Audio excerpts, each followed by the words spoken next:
Students good morning. Students आज आपको class 1 में फिजिक्स में प्रकाश विद्युत प्रभाव, ठीक है, प्रकाश विद्युत प्रभाव आप ड्रॉ करेंगे, चैप्टर पढ़ाएंगे। इसमें आइंस्टीन के प्रकाश विद्युत समीकरण की स्थापना, ठीक है, जो किया half mu square equal to h nu minus nu naught, ये इस समीकरण की स्थापना बताएंगे। ठीक है स्टूडेंट, देखिए आइंस्टीन ने क्या बताया।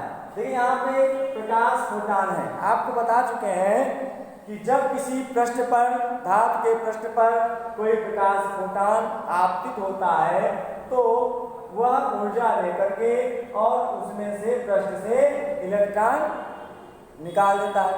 मतलब जो धातु के पृष्ठ है वह उनके इलेक्ट्रॉन प्रकाश फोटान से ऊर्जा प्राप्त करके और वह इतनी ऊर्जा प्राप्त कर लेते हैं कि सरफेस को, पृष्ठ को छोड़ करके निकल जाते हैं। ठीक है, तो लेकिन इसमें होता क्या है, एक इलेक्ट्रॉन ही निकलेगा, एक प्रकाश फोटान से एक ही इलेक्ट्रॉन निकलता है। तो स्टूडेंट आइंस्टीन ने बताया कि आइंस्टीन ने प्रकाश की क्वांटम प्रकृति के आधार पर प्रकाश विद्युत प्रभाव की व्याख्या की। क्वांटम क्या, क्वांटम का जो ऊर्जा ये आ रही है इसके छोटे छोटे पैकेटों के रूप में जो बंडल है, इन बंडल के रूप में जो ये ऊर्जा प्राप्त हो रही है, ठीक है, इनको क्या कहा गया, ये क्वांटा कहेंगे, इनको क्या कहा गया, क्वांटा कहा गया। ठीक, क्वांटा ऊर्जा जो है पैकेटों के रूप में प्राप्त होती है, इसको हम क्वांटा कहते हैं। ठीक, और उसी को फोटान कहा जाता है।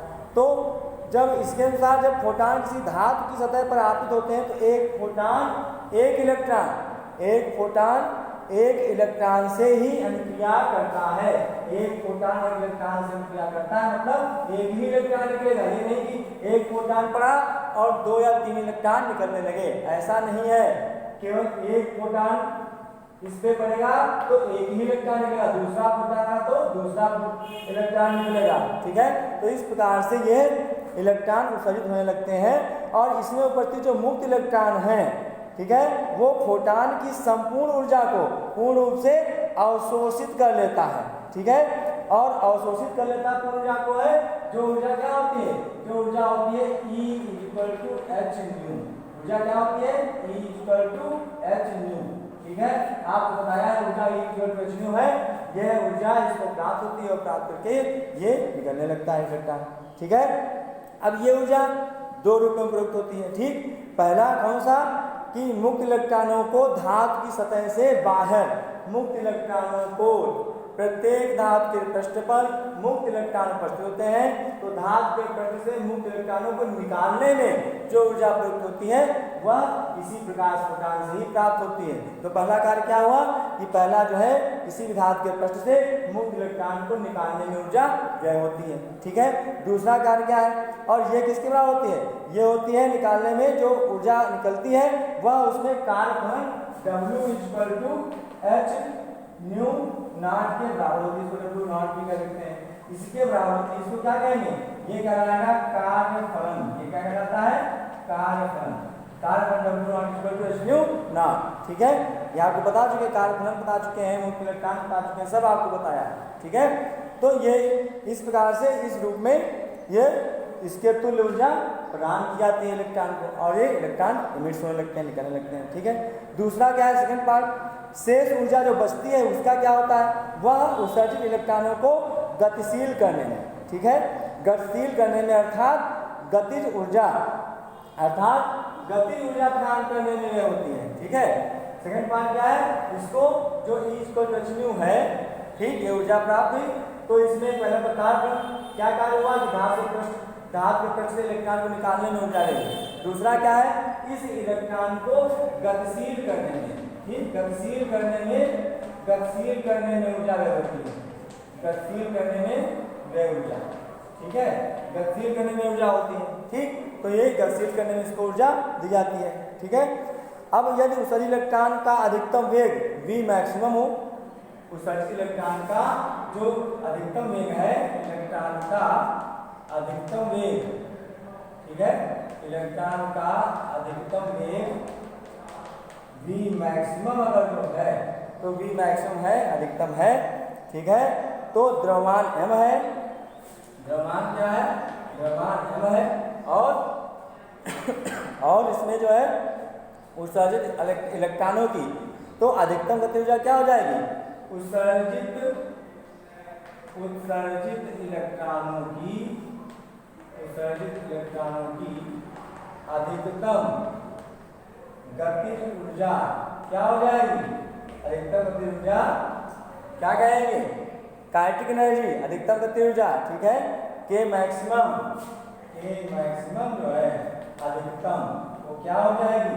उसको हम कहेंगे कि हाफ जो 1/2 mv मैक्सिमम स्पार्किंग, इसमें मास द्रव्यमान है, इसमें वेग है, तो आप जानते हो काइनेटिक एनर्जी गतिज ऊर्जा का सूत्र क्या होता है? 1/2 m × v स्क्वायर, तो हाफ mv मैक्सिमम स्क्वायर मतलब अधिकतम स्क्वायर, ठीक है। ये इसकी ऊर्जा हो जाएगी, ठीक। लेकिन आपको पता, अभी आप बताएं कि यह ऊर्जा कितने दो रूप में प्रकट, एक तो कार्यफलन के रूप में, और दूसरा क्या हुआ?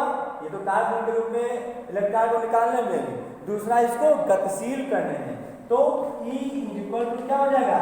जो एक ऊर्जा कार्यफलन के रूप में इलेक्ट्रॉन को निकालने में, तो इसमें क्या W0 ये ऊर्जा, ठीक। दूसरी ऊर्जा क्या है?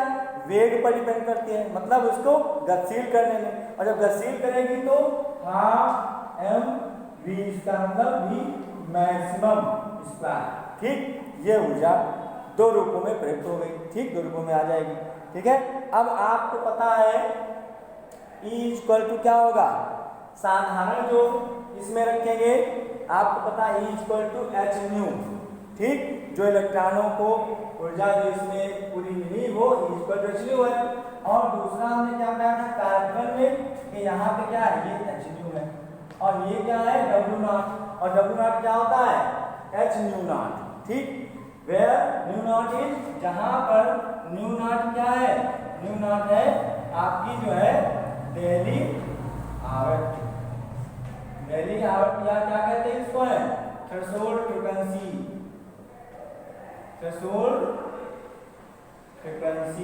ठीक। अब ये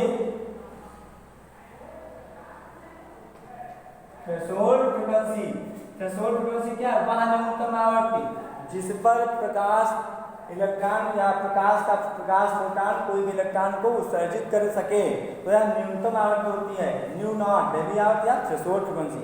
थ्रेशोल्ड फ्रीक्वेंसी है जिसके कारण ही इसमें न्यूनतम आवृत्ति के कारण या अधिकतम तरंग दैर्घ्य थ्रेशोल्ड वेवलेंथ, ठीक। अधिकतम तरंग दैर्घ्य के कारण ही इलेक्ट्रॉन उत्सर्जित होते हैं, नहीं तो यह प्रकाश प्रभाव नहीं हो पाएगा, ठीक। तो इसमें hν = क्या हो जाएगा? यहाँ पे hν0 plus half mv maximum square, ठीक है स्टूडेंट। ये समझ में आ गया होगा आपको, ठीक है। तो अब यहाँ से क्या जाएगा? यहाँ से जो फार्मूला आ जाएगा आपका, वो क्या जाएगा? वो यहाँ से आ जाएगा, देखिए यहाँ से क्या जाएगा? यहाँ से जो वैल्यू है वो हमको मिल जाएगी half mv maximum square h -hν0। यहाँ इसको इधर ले जाएंगे, माइनस हो जाएगा, तो यहाँ से क्या मिला? Half mv maximum square h common μ-μ0, ठीक है। ये आ गया, ठीक। तो स्टूडेंट यही इक्वेशन, ये क्या है? यही आइंस्टीन का इक्वेशन है, ठीक है। यही आइंस्टीन का इक्वेशन है। आप यहाँ पे क्या मैक्सिमम हो जाएगा, अधिकतम, ठीक। 1/2 मैक्सिमम है उसका hν -hν0, ठीक है। यहाँ पर अगर जो यदि μ μ0 हो जाए, मतलब कि जो साधारण आवृत्ति है वो थ्रेशोल्ड फ्रीक्वेंसी न्यूनतम आवृत्ति के मतलब दैर्घ्य आवृत्ति के बराबर हो जाए, तो क्या हो जाएगा? तो K मैक्सिमम क्या हो जाएगा? K मैक्सिमम काइनेटिक एनर्जी क्या? हाफ mv मैक्सिमम स्क्वायर, क्योंकि मैक्सिमम आपको बताए हैं, ठीक। हाफ mv मैक्सिमम स्क्वायर, ये मैक्सिमम है, इसका क्या जाएगा? 0, क्या हो जाएगी?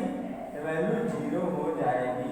अगर जो μ = μ0, मतलब कि यहाँ पे जो फ्रिक्वेंसी है, आवृत्ति है, वो अगर जो थ्रेशोल्ड फ्रिक्वेंसी, ठीक है, दहलीज आवृत्ति के बराबर हो जाए तो गति ऊर्जा क्या हो जाएगी, तो यहाँ पर शून्य हो जाएगी। ठीक है, गति ऊर्जा क्या हो जाएगी, शून्य हो जाएगी। ठीक है, तो इसमें आप समझ गए होंगे। आपने देखा इसमें इलेक्ट्रॉन का एकदम वेग दिया, द्रव्यमान है, गति ऊर्जा ये आ गई। और इस प्रकार से इस ऊर्जा का उपयोग दो रूपों में, कार्बन और गति ऊर्जा के रूप में प्रयोग हुआ। इस प्रकार से यह समीकरण आपका आइंस्टीन समीकरण आ गया। ठीक है, तो मेरा स्टूडेंट आपको समझ में आ गया होगा। ठीक है, इसको नोट्स हमने दे दिए हैं, आप इसको समझ लेंगे। ठीक है, धन्यवाद स्टूडेंट।